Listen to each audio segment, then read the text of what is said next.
Hey there friends, in this video I'm going to be showing you how to color correct your raw photo files in Affinity by Canva. So it might take some getting used to, especially if you've used other software before like Adobe Lightroom, but I really like Affinity because one, it's free, and two, it is surprisingly powerful and competent. So let's jump right in, and we're going to start by importing our files. So I'm just going to go ahead and open up some raw photo files.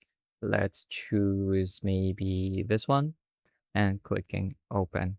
So now that that's open and the raw photo file is here, you want to make sure that you have your tone curve set to off. So right here, as you can see, just click on this gear icon at the top and default tone curve is set to do not apply. So that's pretty important because tone curves usually drastically change the way your image looks.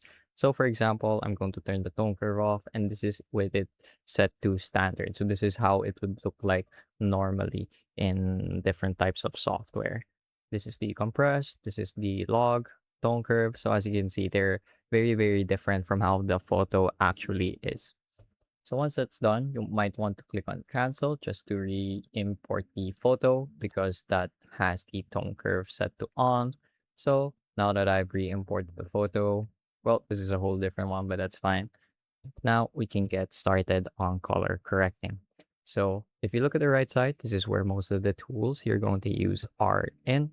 And you're going to see things like the histogram, which represents the brightness and the levels of intensity of color, as well as, as well as most of your adjustments here in the panel right below it. So let's get started. One thing I like to do is start with the white balance. So I'm just going to go ahead and turn the white balance on, maybe reduce the temperature a little bit, make it a bit more neutral, and up the tint to a more neutral color as well. And once that's done, I'm going to scroll up and up the exposure just a little bit. So I'm just going to click on this small arrow, get it to where it's at a reasonable level for my eyes. I feel like 0.5 or half a stop is really good. And you can also change the black point and the brightness.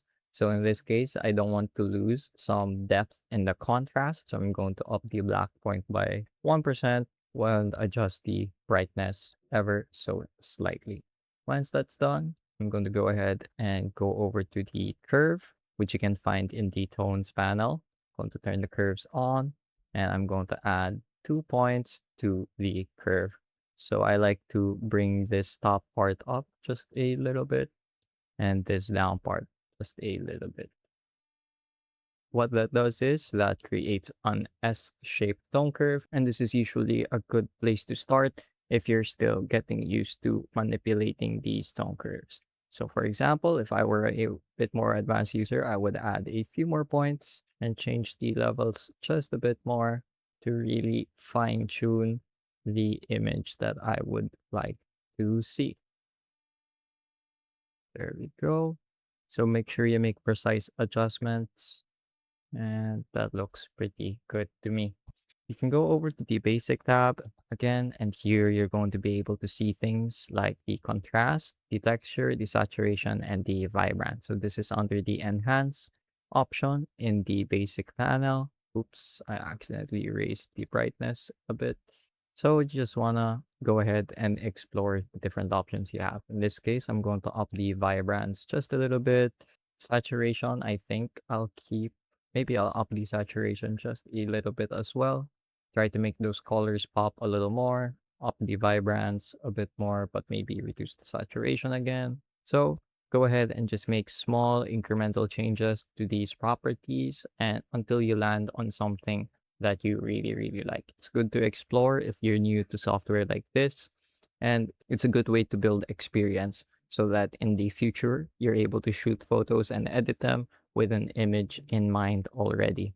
So in that case, I'll lower the contrast just a little bit while upping the clarity. So this is something I like to do with my photos. I like to add contrast with the tone curve, and then I will take it back out using this contrast slider. And to me, that just makes the image have a bit more contrast in the areas transitioning from dark to light while not being overly sharp or overly blown out. So that looks pretty good to me. You can also edit the shadows and the highlights. In this case, I probably won't because it looks pretty good to me already. Although maybe I'll up the shadows a little bit just so that there isn't much, just to preserve some of the detail, especially in the faces. So once that's done, you can go ahead and go to details. I'm going to add some noise reduction as well. As you can see, as I zoom in, the image is a bit noisy, and that's because it's a low light environment. So I'm just gonna up the luminance a little bit just until the noise disappears a bit. Okay. Now I'm going to do the same for the color, and there we go.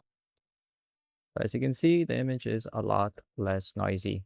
Just be careful when messing with these options because there's a chance that you tend to lose texture and detail in some of the areas, and it might look overly smooth.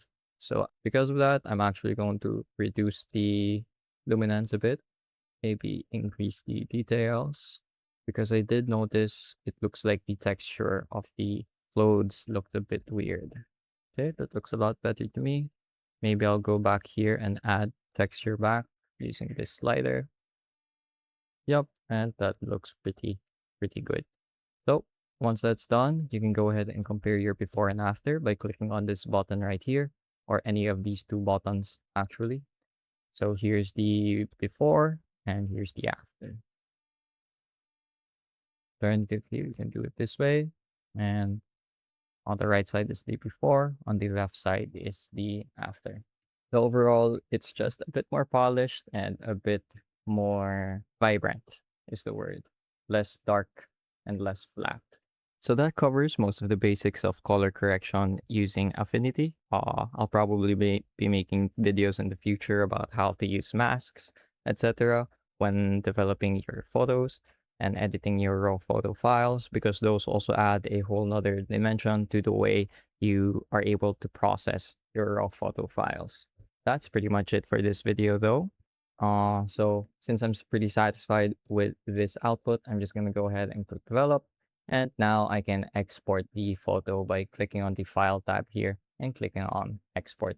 That's pretty much it for this video though. I hope I was able to teach you something new and something useful. And as always, thank you for watching.